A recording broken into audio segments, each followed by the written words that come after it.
How are you coping up with the surface noises? Can I get some feedback? I mean, is it? No, I mean, I'm not talking about. You are a musician, so, but I just wanted to know. I mean, is there, are you feeling comfortable with so much of noise around? Is it okay? Okay, so modesty or just really, you really like, honestly, okay. So we move to this, the same, you wanted to say something. So the Thumri that you play, Jazz Thumri, that had a lot of aakar compared to the Thumri that we hear now. Irrespective of whether it is Gaharjan or even right up to, Siddhesari in Benares, Thumris were full of akartans. And this Purab and Thumris are, just like a khyal, I mean, they are so heavy. I mean, you talk of anybody, you talk of Gaharjan, you talk of Malkajan, you talk of Janki Bai, you talk of Kashi Bai, you talk of Bidyadhari Bai, any person, even right up to Rasulan or Siddhesari, is full of akartans. I mean, there is no, and some of the Thumris were heavier than khyal, almost as heavy as Rupat. So I think if you come tomorrow and day after tomorrow, we'll be listening to a lot of other Thumris by a lot of other Tawaifs and other Ustads. So I think that will answer your question. And we'll come back to again the same composition. Normally, as you rightly said, Thumri should have a lot of decorative things, okay? Lot of khatkas, lot of murkis, and somebody said Thumri should not be sung more than 7, 8 minutes, 10 minutes. All these, I think, the wrong notions we have this thing. Earlier, if you go earlier, different khayal system was introduced in the Thumri also. So Thumri mein alap hai, gamak hai, taan hai. But now the main question, which is called Thumri? Which is the original Thumri? So I have requested him, what was the concept of Thumri about, say, 100 years back? So that is, he's going to deal a day after tomorrow or tomorrow. So, very good question. Because Thumri, latest what we listen, it's a lot of decorative. They can't stand on one note for a long time. They can't have a taan there. And the laikari you can't do. Whatever, it is just listening and change variations and improvisations and mixing so many raginis in that and sing for 10 minutes. Now whatever understood. But you will really surprised when you listen to actual Thumris. What was the definition of Thumri? How the Thumri is sung? Now you sing, Bade Ghulam Ali Khan Sahib will sing the Thumri, Begum Akhtar will sing Thumri. So we shall come to the later tomorrow about more detail of Thumri.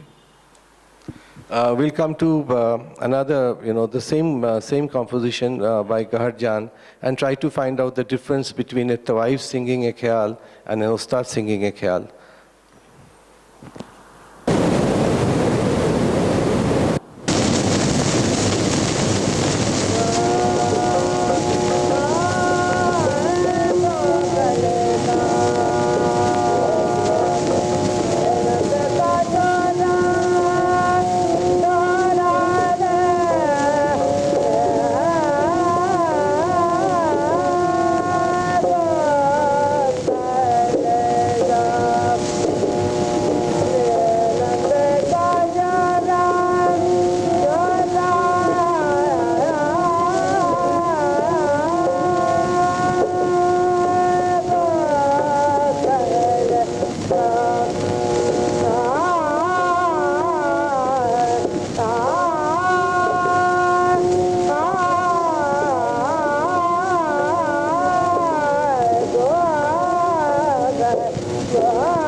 This is Gaharjan, the musician.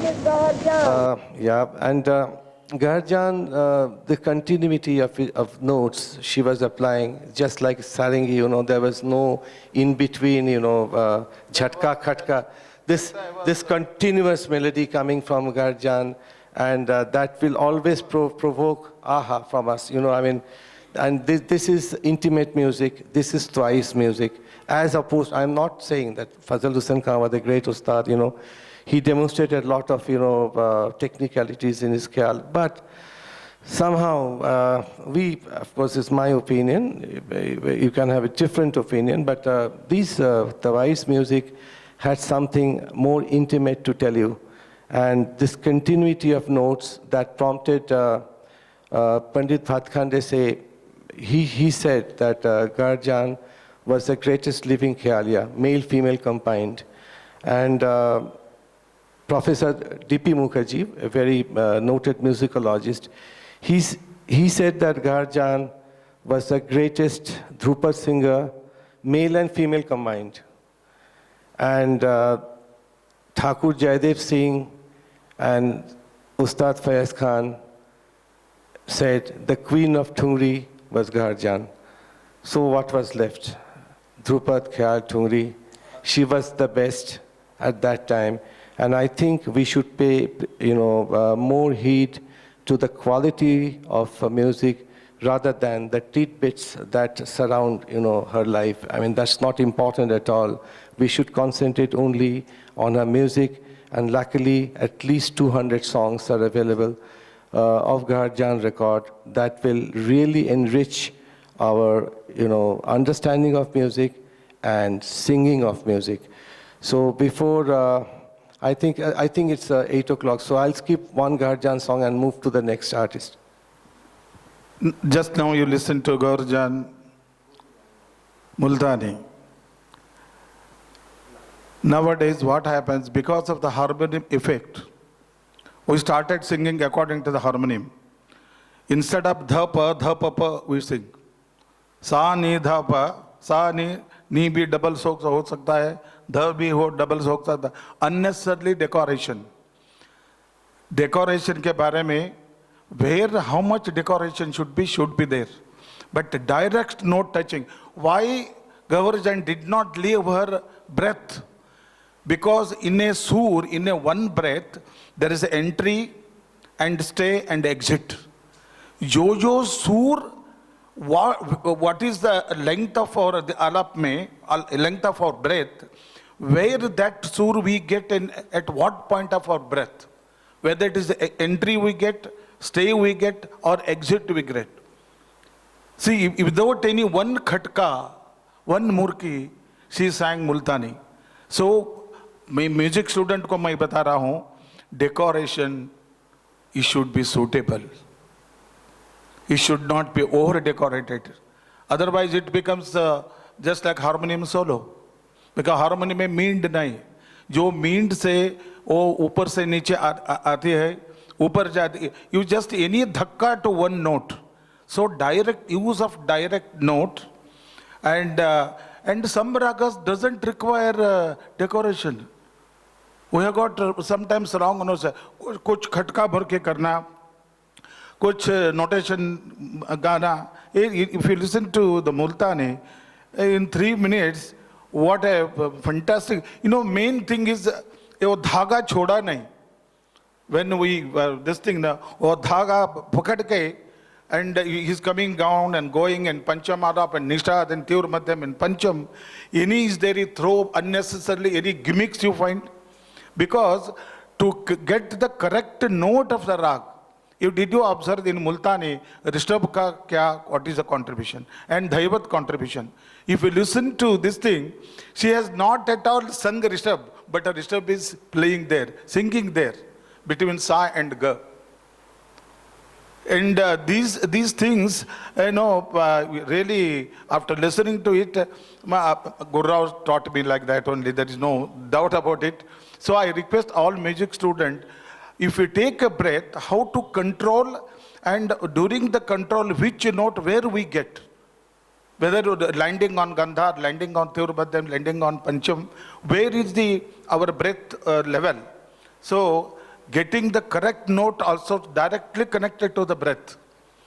We can take the tans and khatka murke, can do anything, but the sur lagana, to get the correct note of Multani and Gandhar and Rishabh or Dhaivat, she was holding the voice, getting a nice mean and andol and gamak se gaya. That is what I observed.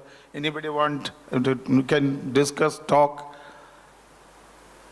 Well, thank you, Guruji. These things, of course, escaped my, ears. I mean, this thing only you can explain. Thank you very much. I think these are being recorded, whatever is been talked. Yeah, thank you. We go to the next artist. We thought of playing another Gharjan, but we skip. We talked about Lal Chand Boral. Lal Chand Boral, L.C. Boral, B-O-R-A-L, Boral. He was from Calcutta. He was also a great ustad, and he was from a very wealthy family. But unfortunately, he died very young. He died in 1907, at the peak of his career, and he never took money for, naturally, for gramophone records. But during these 4-5 years, there are at least 150 gramophone records of Lal Chand Boral because of the immense popularity. Actually, it is something new for the, they never heard, Ustadi songs, the public. So the songs of Gharjan and Lal Chand Boral was totally new to them. It's a novelty value that attracted, I suppose, the people to buy those records. The records were very costly at that time. 3 rupees, 4 annas per disc. I think 1 tola of gold was 2 rupees. So you can imagine the price of a gramophone record, but still people bought those records. And these 2 records are the earliest records of our recording history, only 1.5 minutes in duration, but he has sung 2 ragas, so let us play both the ragas. Which raga? This Kalyan, Iman.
I think we skip one. So you move to 11.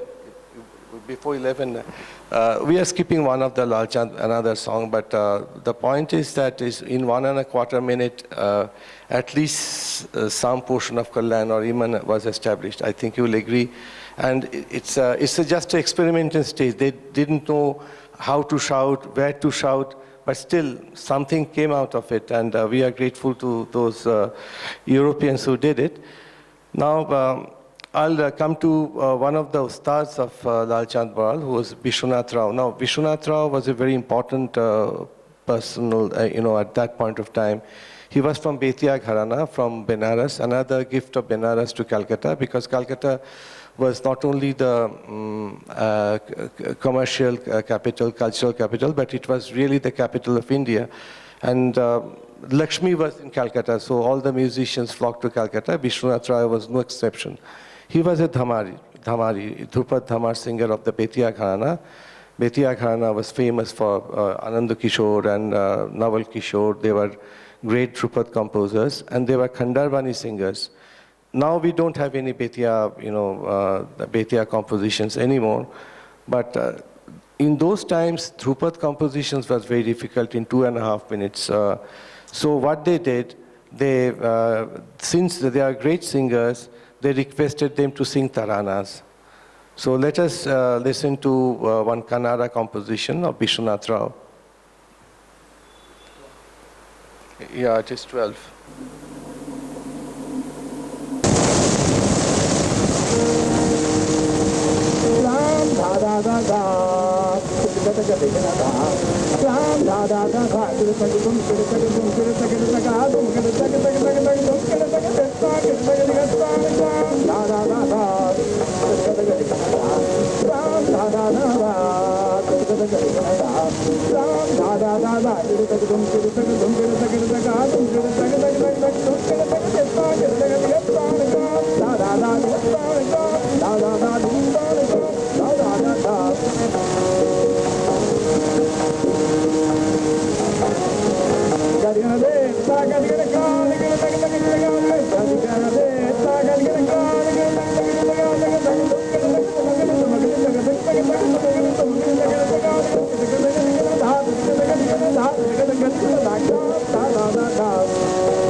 We'll be skipping some portion of some of the artists today. One of them is Piara Sahib, maybe tomorrow or day after tomorrow, because at that time Wajid Ali Shah brought an entourage of at least 150 musicians with him from Lucknow. Those musicians actually shifted from the Delhi Darbar to Lucknow, and then they came to Calcutta. And Wajid Ali Shah was in Calcutta from 1856 to, I think, 1887 or so. 31 years he was in Calcutta, and he enriched the life here. I mean, there's so many varieties of musicians. Piara Sahib was one.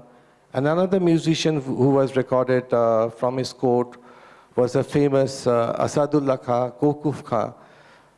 He was a Sarodia, but he has recorded a banjo. Let us listen to his banjo recording. Yeah, 16.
I'll just say something about Asadullah Khan.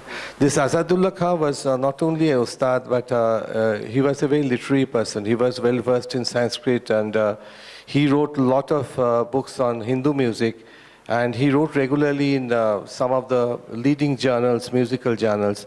And although he was in the Darbar of Wajid Ali Shah, but he was very critical about the musical standards of Wajid Ali Shah. He thought that Wajid Ali Shah was spoiling the standard of music. I mean, he was not supporting Drupad Dhamar, and he's only, I mean, about the light nature Tungri. But he was not, in favor of Wajid Ali Shah, but he was a Darbar musician, so whatever he could say, he said. But his brother, and his brother was Keramat Ali, who was also a fantastic sarod player. And these two really regaled audiences. He also traveled to England to play banjo. He was a very important ustad. And I think Torvi would like to say something on. Banjo is an instrument of European. It is just like sarod. And there is no parda. And I'm requesting all my friends here, you are listening 2 minutes, 2.5 minutes recordings. You can now think of what was if they had played the Vilambit. This is the boop, what you listen. And what was the standard of their Vilambit. There was no provision to record Vilambit at all. You are listening to very small pieces, just idea to get their expertise in a particular rag and particular instrument.